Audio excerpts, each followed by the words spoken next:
All right, good morning, everybody, and welcome back to KD Adventures. I hope everybody's doing awesome. And this morning, we're heading out to the public land that I've been hunting really hard, and we're gonna go sit all freaking day. And I'm talking like it's 5:40 right now. I kind of got a late start. Didn't really mean for that to happen, but it is what it is. Pretty much, yeah, we're gonna sit like 6 to 6, like a whole 12 hours, just because the way the deer are moving up here in Delaware. They are moving during like midday. I actually gotta wait for this truck to pass by. Hold on. I actually last Sunday was heading home from getting a haircut. I was on a little backcountry road, and I was on a little backcountry road. I don't know, something just happened on my phone there. I hope that recorded or not. But yeah, I was on this little backcountry road. And this I think it was a 6-pointer, was just running back and forth across the road, and then finally settled off into a field. So yeah, they're moving during midday. My hopes are high. Other than that, it's kind of foggy. It did rain a little bit last night, so there's a fog. The ground's gonna be wet, but hey, you know, it's part of the adventure, right? So let me kind of focus on the road here so I don't kill myself or anything. And yeah, see y'all in the stand.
So I got in here and I got here late, and that's my fault. I slept in a little bit, so that's my fault. So when I pulled up, there was 2 other vehicles in the parking lot, and I kind of got discouraged. I was like, man, I don't want to be a jerk who like comes in here and like blows 2 other people's hunts. But you know, I was like, all right, if you know, I'm just gonna go in and hopefully not blow somebody else's hunt. So I came in, set up in this tree. I saw a doe in the field over behind me here, walking across the field, so that was a good sign. Then I had a little fox come run through. But the big thing I want to talk about is after the wind. Alright, so when I set up in this tree, it was still dark, and when I finally got fully set up, daylight began to break. So as I got brighter and brighter, I look off to my left, and I could see another hunter maybe 70 yards, and I felt bad. I was like, dang, I just kind of blew this guy's hunt.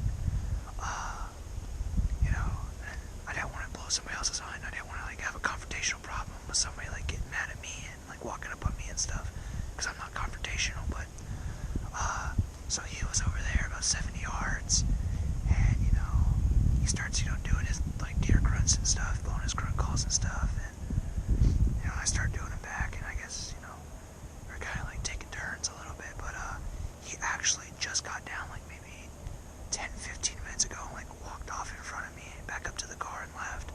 So I don't know if, because I don't know, he just he got down, and it's only 8:20 and he got down and he left. So I don't know if maybe you know, he thought I blew his hunt or anything. I just feel bad, you know, but it is what it is. It's part of the game, and yeah, another windbreak. But yeah, it's been kind of an interesting morning so far. So like I said, we're staying out here for 12 hours, 6 to 6, baby. So hopefully we'll get a shot god, it's something.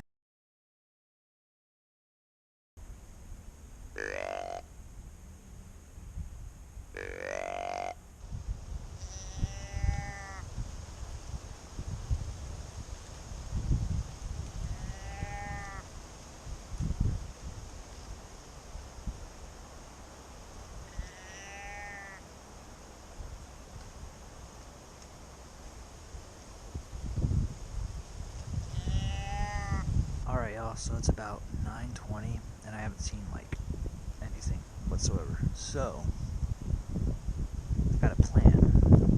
The last time I came here and I scouted, there was another spot that I wanted to sit at that has some good sign on it as well. So what I'm gonna do is I'm gonna get out.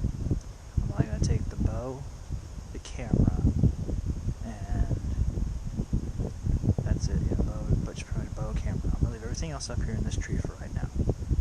But I'm gonna go look at this other spot again and see if there's a tree that I can actually put this stand up in, and I'm gonna hunt that probably for the rest of the day. So it's gonna be a little bit of an audible, a little bit of a strange move, but it may pay off. It also may come back to bite me in the butt. So I don't know. But yeah, let's go figure this out. Alright y'all, so I got back in the tree I was in.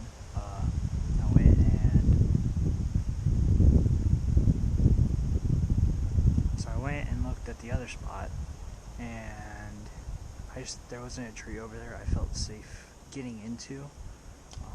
There was no like medium trunk thickness trees that I like to get into, because there's some that are too big and I can't wrap my arms around, and there's some that are too small, and I'm a big dude, so yeah, I'm not even gonna trust that. So pretty much just gonna sit in the same tree, wait for the wind to blow through. So yeah, I'm gonna sit in the same tree. When I was walking back, I was just looking around on the ground and did see some hoof tracks along the little pathway that goes through here, and there's a couple of trails that branch off of it. So I'm feeling good. I mean, we saw that deer this morning, so hopefully we can get a deer to come walking by. So other than that, it's the waiting game now. Alright y'all, so it's about 11:13. We are gonna hunt all day, but let's switch it up a little bit. It's getting really windy, so this tree is like rocking. And so what I'm gonna do is I'm gonna take everything down, run back to the house because I only live like 5 minutes from this piece of public land. I'm gonna get me a snack, grab my stool, and then I'm gonna sit on the ground for the rest of the afternoon. I don't know where yet, but yeah, it's just getting a little swirly up top in the trees, and it's kind of sketching me out. So yeah, I'm gonna pretty much get everything down, run back home real quick, come right back. Let's just go grab a snack and my stool, and go find a spot to sit on the ground for the rest of the day. Alright y'all, so I'm back at the car. I was about to get in it and go home and go get a snack and go get my stool, but I said forget it. I'm gonna sit on the ground, I'm gonna stick it out here, and I'm just gonna take the bag, the bow, and this camera, and we're gonna go see if we can get something. I don't know where I'm gonna sit yet. I'm still trying to figure that out at the moment, but I'm gonna go look around. I'm gonna try to find the freshest sign I possibly can. I'm just gonna sit over it. So yep, that's the plan right now. Keep calling audible after audible, but I figured wasting, I'll say 20 minutes. 20 minutes, because 5 to get over there, 5 to get back, that's 10, and then 10 minutes fooling around at the house and all that. So yeah, I said, you know what, that's 20 minutes that there could be a deer moving through here that I could possibly kill. So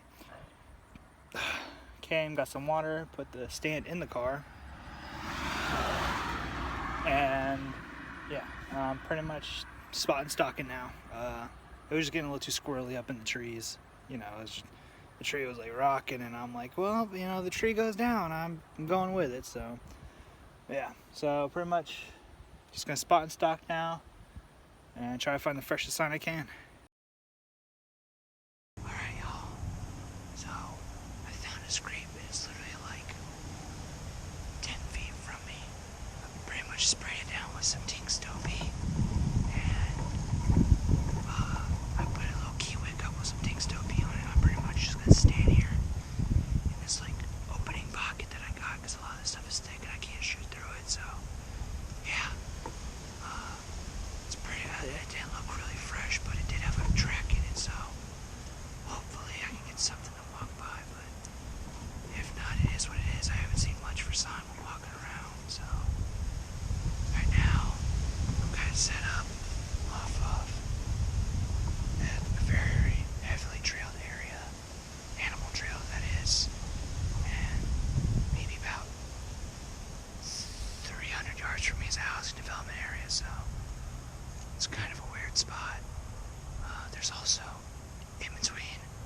hopefully start seeing some more deer soon.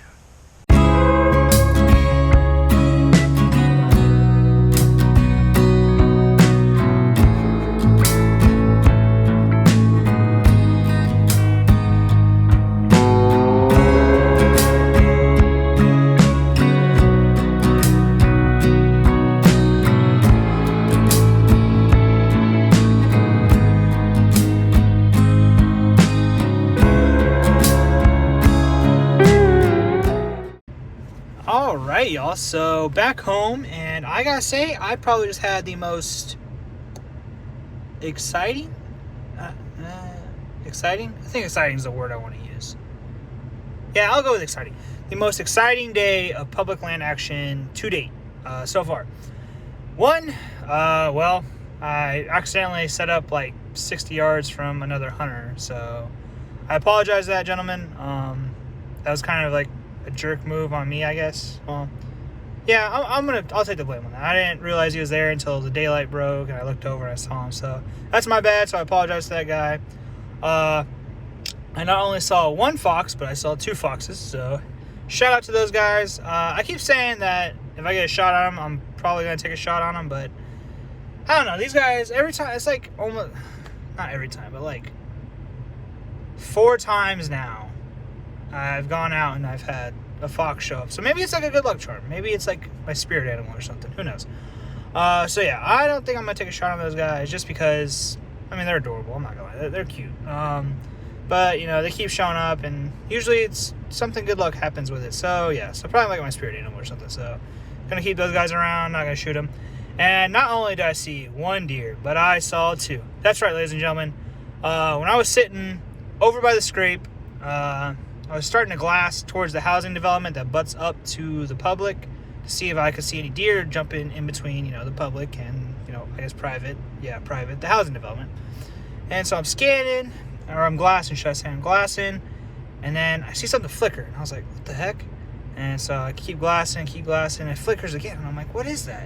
And I think it's a coyote at first. I was like, is that a freaking coyote? I'm about to hopefully start calling in this coyote. I was going to start making like little rabbit noises and stuff, little, you know, trying to get that bad boy in. But take a break for a minute because it stops flickering. And then I get my binoculars back up. And I start glassing again. And I see this. I don't want to say Ancient, but he's an old, probably the oldest spike I've ever seen. This dude, he had one little, like, you know, spike, like a regular spike. And then on the other spike was like a freaking dagger. This dude had like the length of my forearm of a spike. It was like just not natural. I was like, what the heck? But I did not get him on camera, obviously. And also, he was technically in the safety zone for that piece of public, because that piece of public does have, it's like 100 to 200 yard buffer from the edge of the housing development that comes into the private, or not the private, into the public, and that's just for, you know, safety reasons and whatnot. So he was in that safety zone, so that means I got to get as close as I can to the safety zone without actually getting into the safety zone, because knowing my luck, I would shoot this deer and game warden pull up and be like, we just caught you. And I'd be like, dang, okay. Yeah, so yeah. And I'm going to go after this deer. Like, this is my target deer now. Like, I've already given him a name. I'm calling him Dagger, because like this dude's like, just one of his spikes is just so long. It's like unnatural. So I want to go after this deer. I want to take him out of like the gene pool area for that piece of public, because, you know, if he's breeding with the does, then he's going to be producing ugly spikes like that. Well, not ugly spikes, but unique spikes like that. So yeah, but that's my target deer right now. Calling him Dagger. And yeah, so with that being said, you guys like the video, hit the thumbs up, hit the subscribe, share the heck out of the video, and I'll catch you on the next adventure.